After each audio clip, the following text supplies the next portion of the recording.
International rugby star Gavin Henson. I started playing rugby when I was 5.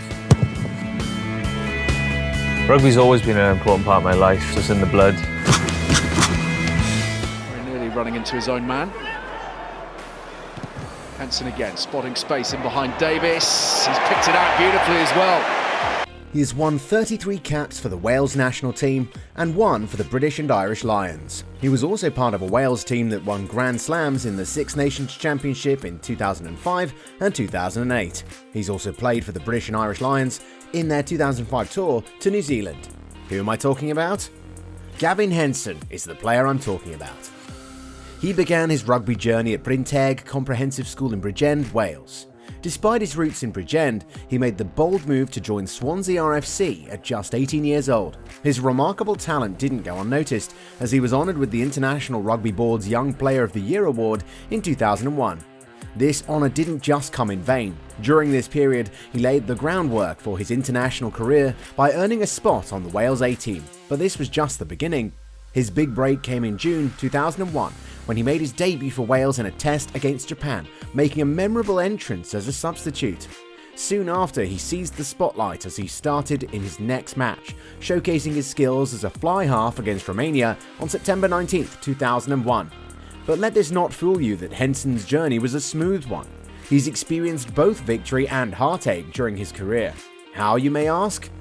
All started well in a showdown against England in February, where Henson delivered a masterful performance that left fans awestruck. With 2 thunderous tackles on Matthew Tate, he earned Tate the unforgettable moniker Henson's handbag. But his impact didn't end there. Henson's majestic boots sealed the deal with a jaw-dropping 48-metre penalty kick, securing victory and earning him the coveted title of Man of the Match. Back in the club arena, Henson's heroics continued as he played a pivotal role in his team's conquest of the Celtic League Cup. In a showdown against Edinburgh on March 26, 2005, Henson etched his name into history, single-handedly orchestrating a thrilling victory by contributing 24 of his side's 29 points. But soon this would come to a sad ending. Amidst his meteoric rise, adversity struck. Despite his fervent desire to shine on the international stage, Henson found himself sidelined by injury during the Lions tour of New Zealand. The heartbreak of missing out on the first test left him shattered, only for fate to deal another blow as injury dashed his hopes of redemption in the final test. His return to club rugby was marred by a groin injury, casting a shadow over his triumphant comeback. But just as he seemed poised to reclaim his glory, controversy reared its ugly head. Accusations of misconduct marred his reputation when he was cited for kicking and elbowing during a heated clash with Leicester. It seemed that trouble was following our hero, and now all his triumphs were turning into tragedies.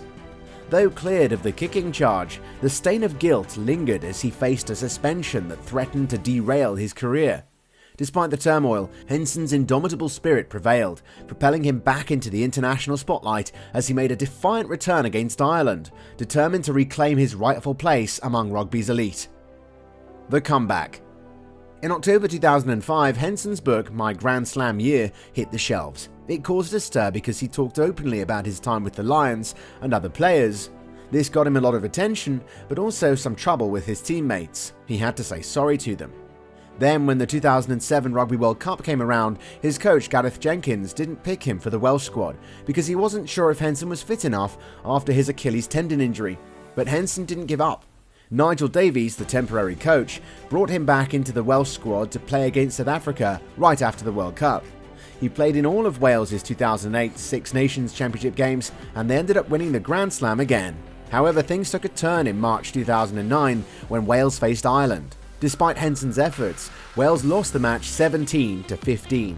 It was a tough blow, especially after their previous success, leaving Henson and the team feeling disappointed. Just the same year, 4 months after, on the 13th of July, the British tabloid The Sun made a big announcement. Henson was supposedly going to quit rugby then and there. But on the very next day, on July 14th, Henson and the Ospreys spoke up together, saying that Henson had no plans to retire at all. But was it really the case? Well, only Henson himself was the one who could tell the truth, and sure enough, he did. He cleared the air, saying, "I've been dealing with some injuries, but I'm not ready to give up on the game.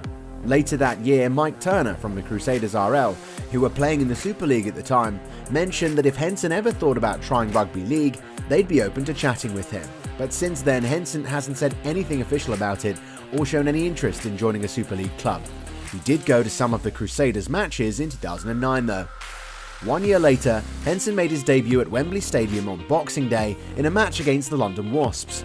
This was his first competitive game since March 2009. However, after only 4 games with Saracens, when he started just 1 match, he was released from his contract on February 2nd, 2011. On the same day, the French sports newspaper L'Équipe reported that Henson had met with RC Toulonnais head coach Philippe Saint-André and club owner Mourad Boujalal for lunch in Toulon. The club, needing a fly half due to injuries, had a spot open under top 14 regulations. Henson, who'd expressed frustration at Saracens about not playing in his preferred position, signed a 5-month contract with RC Toulonnais the next day, and now things were moving so fast. In April 2011, Henson was suspended for 2 weeks following an incident during a night out after a match against Toulouse, involving an alleged fight with his teammates. After a hearing, RC Toulonnais president Boujalal decided to reintegrate Henson back into the squad. However, on May 24, 2011, he was released by RC Toulonnais. On 9th of July 2012, newly promoted London Welsh announced they had signed Henson for the 2012-13 season.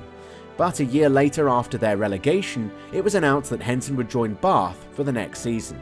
He expressed his excitement, saying, "I'm thrilled to be joining Bath this summer. I still very much want to be playing at the highest level, and Bath is a big club with big plans."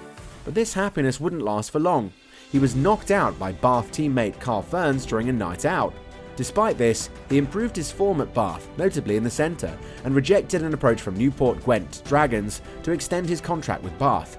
Then, on 23rd of July 2015, it was announced that Henson would leave Bath to join RFU Championship side Bristol on a 1-year deal. He was released from his Bath contract early on 11th of February to join Bristol, replaced at Bath by Tom Horner.